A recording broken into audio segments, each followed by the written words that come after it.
Bom, meus amigos, vamos continuar com a terceira e última parte da nossa aula de contratos de concessão e permissão de serviços públicos. Agora a gente vai entrar na Lei 11.079 de 2004, que trata das parcerias público-privadas, que nada mais são do que contratos especiais de concessão de serviços públicos. E aí a gente fala de concessões comuns, que são aquelas tratadas na Lei 8.9 e 8.7, e concessões especiais, a concessão patrocinada e a concessão administrativa, que são tratadas na Lei 11.079. Grande característica desse tipo de concessão especial: não mais há uma transferência dos riscos para a concessionária, e sim uma repartição objetiva, não só dos ganhos econômicos, mas dos riscos. O parceiro público, que é o Estado, reparte os riscos, os gastos, os ganhos com o parceiro particular, que é o investidor privado. Beleza? Qual que foi a ideia do nascimento das PPPs? Bom, se o Estado tem dinheiro, ele mesmo investe e constrói a obra, presta o serviço, contratando terceiros, se quiser, para realizar isso, ou por meio de seus próprios órgãos e entidades. Se o Estado não tem dinheiro, ele pode realizar um contrato de concessão de serviço público. E aí ele passa os riscos para o concessionário, que vai investir, e o retorno vai ser como? Por meio de tarifas, e não por meio de contraprestação do poder público. É uma boa sacada. Mas há casos em que, além de o Estado não ter dinheiro, o parceiro privado não tem interesse em investir, porque ele sabe que o retorno pelas tarifas e receitas alternativas será muito pequeno. Vamos supor uma determinada serviço público no norte do país, em um local que tem pouca população, poucas pessoas, então as tarifas serão poucas, né? A população tem baixo poder aquisitivo, enfim, não há interesse de nenhuma empresa em investir ali, porque sabe que não vai ter retorno. Para isso que surgiu a PPP. O parceiro privado, ele vai receber, além das tarifas, uma contraprestação direta pelo Estado. Então ele tem um aporte mínimo que ele vai receber, então já tem uma garantia de investimento, e o que vier das tarifas é lucro. Então desse jeito já passa a ser mais interessante que ele invista naquele serviço público ou naquela obra com a consequente prestação do serviço público. É para isso que serve a PPP. E essa parceria é completa. Vão se dividir também os riscos dessa atividade. Haverá garantias para ambos os lados. O poder público também poderá sofrer penalidades. Há uma completa simbiose aí nesse caso. Essa é a PPP assim que ela surgiu. Se você se lembrar desse exemplo de uma rodovia lá no Nordeste, no Norte talvez, onde há, dependendo do local, uma menor possibilidade de atração de investidores, aí você lembra das PPPs. Bom, é a Lei 11.079 que vai trazer as normas. Até o artigo 13 são normas nacionais que valem para a União, Estados, DF e municípios, mas cuidado, do artigo 14 ao 22 são normas apenas federais aplicáveis à União. Aqui não é uma construção doutrinária, basta olhar a lei que você vai ver, está bem claro lá quando fala que são normas atinentes apenas à União, dos artigos 14 a 22. O artigo 1º, parágrafo único, vai falar que essas normas gerais, né, não só tirando as federais, elas se aplicam aos fundos especiais, embora não tenham personalidade jurídica, se aplicam às autarquias, fundações públicas, empresas públicas, sociedades de economia mista e entidades que são controladas ainda e que indiretamente pelo poder público. Lembrando, um pequeno cuidado, que as empresas públicas e sociedades de economia mista elas têm um regramento próprio agora, desde 2016, é a Lei 13.303. Então, a Lei 11.079 ela se aplica apenas subsidiariamente naquilo que a Lei 13.303 permite, porque é um estatuto próprio das empresas estatais. Bom, conceitos legais. Artigo 2º. O que é uma parceria público-privada? É o contrato administrativo de concessão na modalidade patrocinada ou administrativa. Então, para fins legais, a PPP é uma concessão sob modalidade especial, ou patrocinada ou administrativa. E o que são elas? A concessão patrocinada é a concessão de serviço público ou de obra pública, serviço público precedido de obra pública, né, melhor dizendo, mas aí fala de obra pública, de que trata a Lei 8.089/87, quando envolver adicionalmente a tarifa cobrada dos usuários, a contraprestação pecuniária do parceiro público ao parceiro privado. Então essa é a grande questão. Além da repartição dos riscos, haverá, além da tarifa, uma contraprestação. Anote isso, porque com isso aí você já pega a essência das PPPs. Já a concessão administrativa, ela é uma espécie bem diferente, uma espécie sui generis. Nos termos da lei, é o contrato de prestação de serviços de que a administração seja usuária direta ou indireta, ainda que envolva a execução de obra ou fornecimento e instalação de bens. Então aqui é mais diferente, a gente vai ver as características especiais dessa concessão administrativa. O parágrafo 3º do artigo 2º fala que não constitui PPP a concessão comum, assim entendida aquelas da Lei 8987, quando não envolver uma contraprestação pecuniária do parceiro público ao privado. Lá é só tarifa, possibilitando-se receitas alternativas. Aqui tem a contraprestação direta. É um híbrido, né, das concessões comuns com o contrato de prestação de serviços, como eu expliquei no começo. Bom, a concessão patrocinada, como ela é muito parecida com a concessão comum, com aquele destaque da parcialmente havendo uma contraprestação direta do poder público, parcialmente, né, junto com as tarifas, aplicam-se subsidiariamente as disposições da Lei 8987. Isso está expresso no artigo 3º, parágrafo 1º. Já as concessões administrativas, como são sui generis, aplicam-se apenas alguns dispositivos da Lei 8987. Ímpares, 21, 23, 25 e 27. Aí do 27 vai até o 39. E também o artigo 31 da Lei 9.074. As concessões comuns continuam regidas pela 8987 e pelas leis correlatas. O artigo 3º, parágrafo 2º, fala que não se aplica às concessões comuns a Lei 11.074, 11.079, na verdade, né? 11.079, deixa eu corrigir aqui. E continuam regidos pela Lei 8666 os contratos administrativos por ela tratados e que a gente já trabalhou na aula específica. Não são contratos de concessão, nem comum, nem as especiais, patrocinada e administrativa. Então anote aí no seu caderno, se bem que aqui, agora que eu vi, é 11.079, tá? Não é 11.074 não. Anote aí a concessão comum, contrato administrativo comum, 8666. Concessão comum, 8987. Concessão patrocinada e concessão administrativa, 11.079 de 2004. A concessão patrocinada, a aplicação subsidiária da 8987. A administrativa, apenas alguns dispositivos da 8987. Vamos começar vendo então a concessão patrocinada, que é mais tranquila porque é bem parecida com a concessão comum. Como eu já adiantei, a principal característica dela é que além da tarifa tem uma contraprestação pecuniária do poder concedente e subsidiariamente se aplica a ela tudo que a gente tratou na concessão comum, direitos e obrigações dos usuários, políticas tarifárias, cláusulas essenciais, desde que não contrariem o artigo 5º da lei, os encargos do poder concedente, os encargos do concessionário, o que a gente estudou sobre intervenção, sobre responsabilidade, sobre subcontratação, subconcessão, transferência de concessão, com algumas pequenas restrições do artigo 9º da lei, as formas de extinção, inclusive a encampação, a caducidade, reversão, licitação, salvo alguns detalhes dos artigos 11 a 13 da Lei 11.079, que eu peço que você dê uma olhada. Tudo é basicamente o mesmo regime.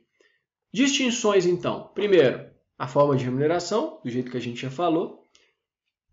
A obrigatoriedade de se constituir uma sociedade de propósitos específicos para implantar e gerir o objeto da parceria. A gente vai estudar essa sociedade de propósitos específicos daqui a pouco.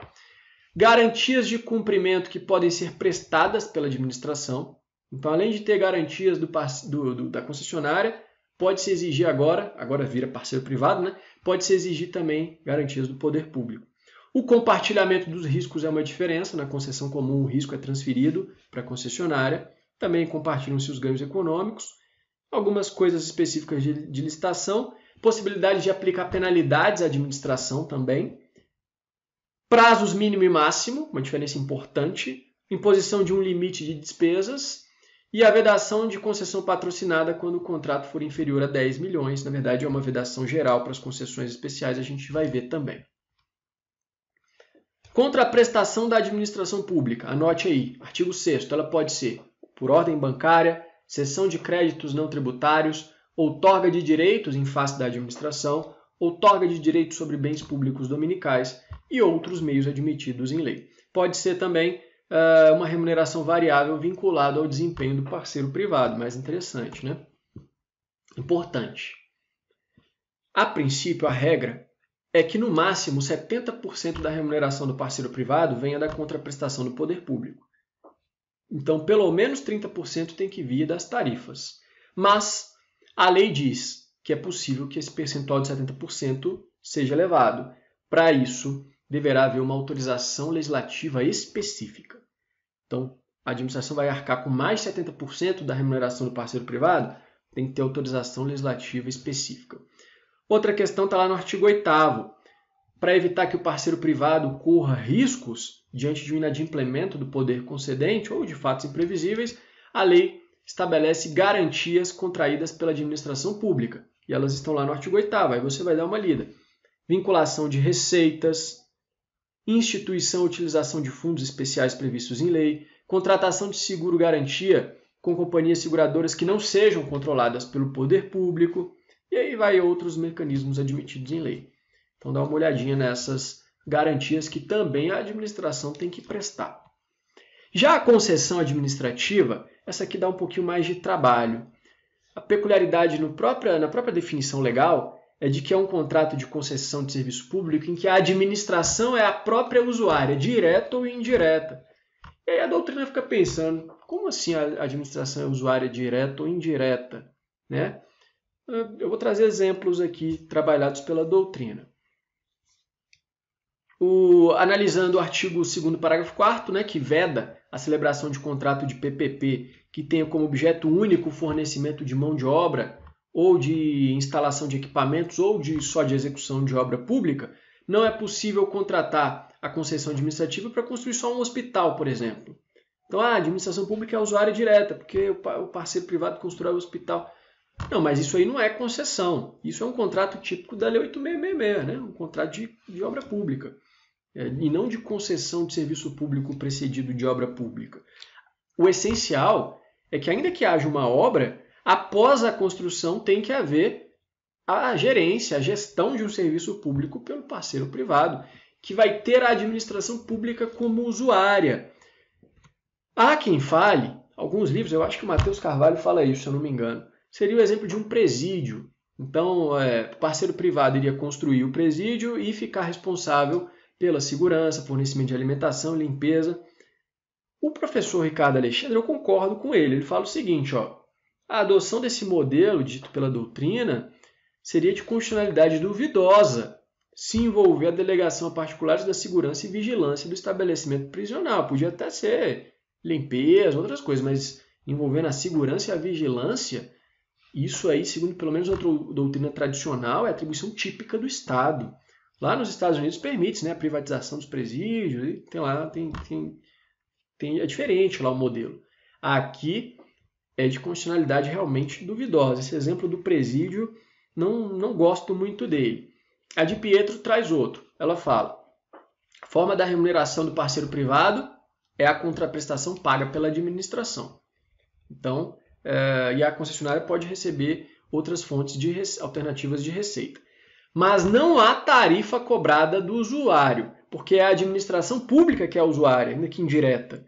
Então não tem, diferentemente da concessão patrocinada, anote aí, a concessão administrativa não cobra tarifa do usuário. Quem paga é a administração, ela que é a usuária. A de Pietro fala, então, o objeto dessa concessão administrativa só pode ser um serviço administrativo, aquele que é uma atividade meio, lembra da aula de serviços públicos?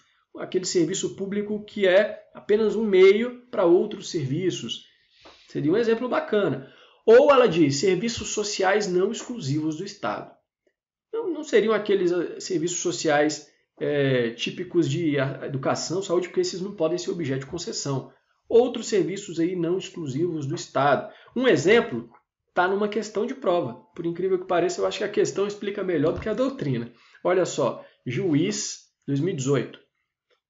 A contratação pelo Estado de serviço de construção, implantação, gestão e manutenção de postos de atendimento ao cidadão em 10 municípios, conjugando a prestação de diversos serviços públicos não exclusivos do Estado, com vista à melhor gestão e eficiência, ao custo estimado de 18 milhões pelo período de 15 anos, sem previsão de pagamento de taxa ou preço público, tarifa, para que o usuário possa acessar os diversos serviços prestados no posto de atendimento, poderá se dar por meio de uma concessão administrativa, já que o poder público será, nesse modelo, usuário da prestação dos serviços, remunerando o concessionário mediante o pagamento de contraprestação pecuniária do parceiro público. Certo. Olha que questão perfeita. Uma das melhores questões para mim essa aqui. Ela fala que não tem taxa nem preço público e que a remuneração é só mediante contraprestação. Que a usuária do serviço é a administração, então ela já trouxe para a concessão administrativa. Ela fala que além de construir os postos de atendimento, vai ser conjugado com prestação de serviços não exclusivos do Estado, como a de Pietro diz que pode na concessão administrativa. Perfeita! E a questão ainda trouxe mais um prazo de 15 anos, que é superior ao mínimo de 5 e o máximo de 35, que a gente vai ver, e ainda deu uma sacaneada. Custo de 18 milhões. Quem tem o material desatualizado vai estar lá que não pode celebrar PPP abaixo de 20 milhões. Mas já há alguns anos, não lembro agora de cabeça o ano, abaixou para 10 milhões. Então, acima de 10 milhões é possível, 18 é possível. Quem tem o material antigo erraria isso aqui. Ainda mais que é questão de 2018, então devia estar ali bem mais perto da época da mudança, né? Então, ótima questão, respeita todos os requisitos. Essa é uma concessão administrativa. Esse exemplo do posto de atendimento, com alguns serviços não exclusivos do Estado, esse é o que você vai anotar aí no seu material. E as características comuns às PPPs? Não interessa, é parceria, concessão patrocinada ou é concessão administrativa? Não interessa. O que tem de comum? Primeiro, as diretrizes, que estão no artigo 4º, e aí ela vai trazer várias, eu peço que você leia, mas as principais aqui. Indelegabilidade das funções de regulação jurisdicional, não vai poder delegar a função jurisdicional de jeito nenhum. Exercício do poder de polícia e atividades exclusivas do Estado, por isso tem a questão lá da segurança, da vigilância dos presídios, parece realmente inconstitucional. E a repartição objetiva dos riscos, entre outros. E as proibições, que estão no parágrafo 4º do artigo 2º. Essas três você tem que anotar, isso aqui não tem como errar. O valor do contrato não pode ser inferior a 10 milhões, antes era 20 milhões. O período de contrato não pode ser inferior a 5 anos, tem pelo menos 5 anos de gestão do serviço público. E não pode ter como objeto único fornecimento de mão de obra, fornecimento e instalação de equipamentos ou a mera execução de obra pública. Tem que ter serviço público na jogada. Vamos ver como isso foi cobrado para juiz, 2019. A administração pública celebrou um contrato de concessão patrocinada, estabelecendo uma parceria público-privada pelo prazo de 8 anos, beleza? Cujo objeto único é a execução de obra pública no valor de 15 milhões. Valor, beleza. Estando previsto em contrato que haverá contraprestação pecuniária do parceiro público ou privado. Concessão patrocinada tem isso. Segundo a legislação pátria aplicável, a ilegalidade que pode ser apontada nesse caso é o objeto do contrato, que não pode ser unicamente a execução de obra pública. Perfeito. Às vezes passa batido ali, mas a questão salvou ali, né? Objeto único é a execução de obra pública no valor de 15 milhões. Está errado, não pode ser objeto único a execução de obra pública. Tem que ser uma obra, no mínimo, como algo que precede a execução do serviço público. O que mais que tem de características comuns? As cláusulas essenciais do artigo 23 e, adicionalmente, o que está lá no artigo 5º. O prazo de vigência não pode ser inferior a 5 anos, como a gente viu, mas também não pode superar 35 anos, incluindo prorrogações. As penalidades aplicáveis não só ao parceiro privado como à administração, tem que ser fixadas de forma proporcional à gravidade da falta cometida. E a repartição dos riscos, e aqui é importante. Os riscos são repartidos integralmente. Caso fortuito, força maior, fato do príncipe, área econômica extraordinária, tudo isso tem risco repartido. Além disso, a prestação pelo parceiro privado de garantias, o compartilhamento com a administração de ganhos econômicos e a realização de vistoria de bens reversíveis, podendo o parceiro público reter pagamentos ao privado para sanar as irregularidades. Olha como caiu em prova de juiz 2019, FCC. As PPPs constituem modalidade contratual introduzida no ordenamento jurídico como espécies do gênero concessão, beleza? Nos termos da Lei 11.079. Assim, de acordo com o marco legal vigente, restou vedada a assunção pelo poder público de riscos contratuais em decorrentes de caso fortuito ou força maior, que passam a ser alocados obrigatoriamente ao parceiro privado, assegurando-se a este o reequilíbrio econômico-financeiro do contrato, apenas na hipótese de área econômica extraordinária, não. Ele tem direito, os riscos são repartidos, inclusive em caso fortuito, força maior, fato do príncipe, tudo. Está errado. Garantias. Bom, a gente já falou das garantias, mas eu quero deixar claro aqui nesse slide que são 3 tipos de garantia, não apenas 2. Primeiro, aquela que o parceiro privado presta ao parceiro público, essas não tem segredo, são aquelas da Lei 8666. Calção em dinheiro ou em títulos da dívida pública, seguro garantia ou fiança bancária. Então são aquelas comuns. O poder público também presta garantias ao parceiro privado, e a gente já estudou quais são elas. E ainda existe uma contragarantia prestada pelo parceiro público aos financiadores e garantidores. Exemplo está lá no artigo 5º, parágrafo 2º. Possibilidade de emissão de empenho em nome dos financiadores do projeto. Olha aí que interessante. Penúltimo tópico da nossa aula. Sociedades de propósitos específicos.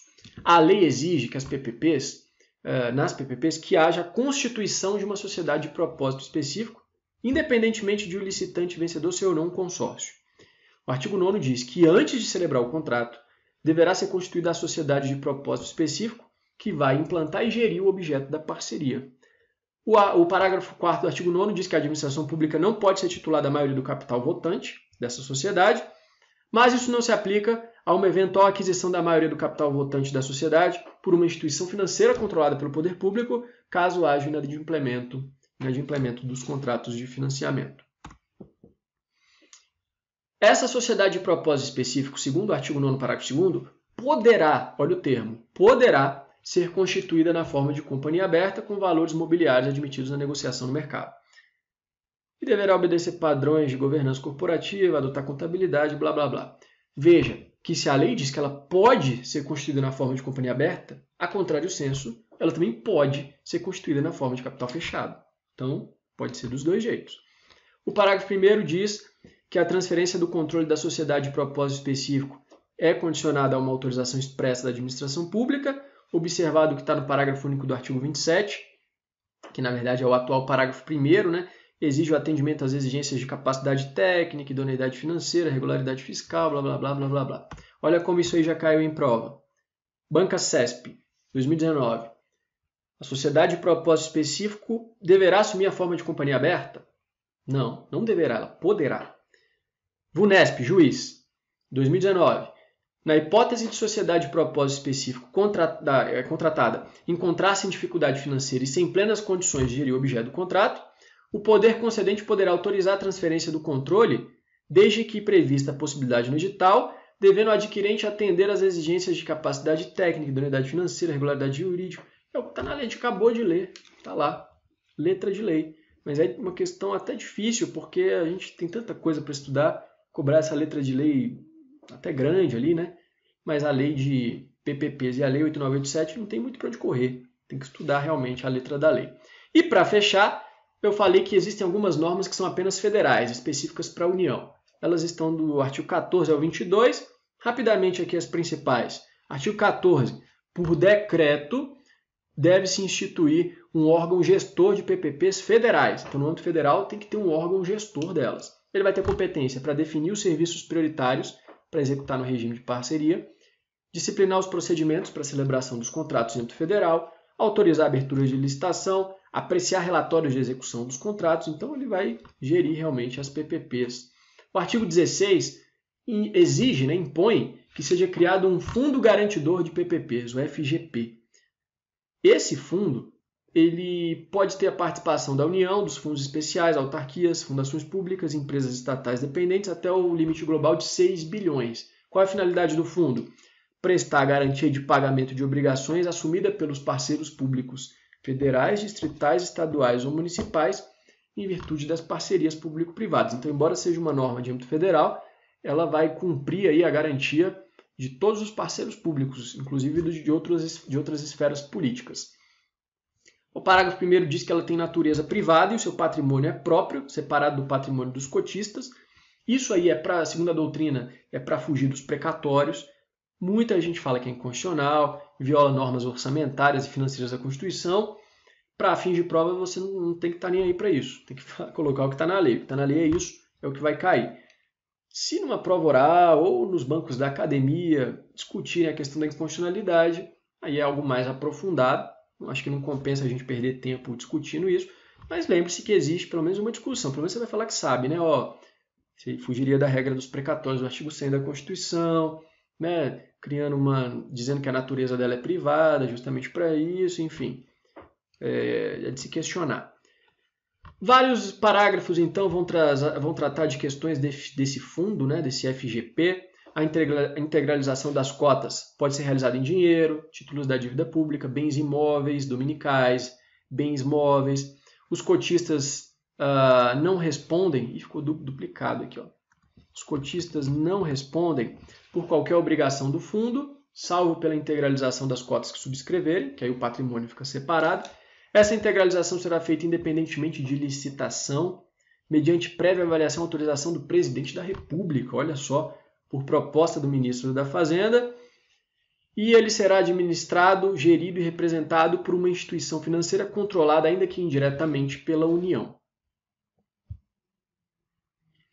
O artigo 21 permite a constituição de um patrimônio de afetação, que não vai se comunicar com o resto do patrimônio desse fundo, que vai ficar vinculado exclusivamente à garantia em virtude da qual ele tiver sido constituído, não podendo ser objeto de penhora, arresto, sequestro ou qualquer constrição judicial decorrente de outras obrigações do fundo, né, do fundo garantidor. Essa constituição desse patrimônio de afetação tem que ser registrada em cartório, ou no registro de títulos e documentos, ou se for um bem imóvel, dominical, no cartório de registro imobiliário. Tem gente que fala que é inconstitucional também, mas está aí na lei. E, para fechar, o artigo 22 traz um limite para a União, para contratar PPPs.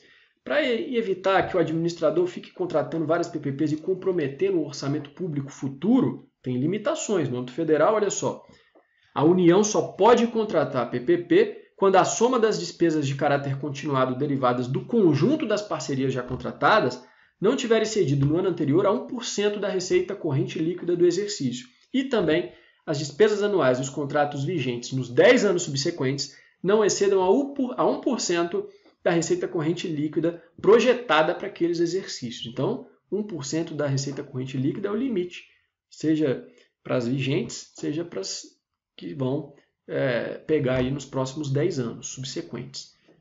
No âmbito dos estados, DF e municípios, até que tem uma outra regra na lei, eu não coloco aqui na aula, que também tenta trazer uma certa limitação, mas não é tão expressa quanto essa da União.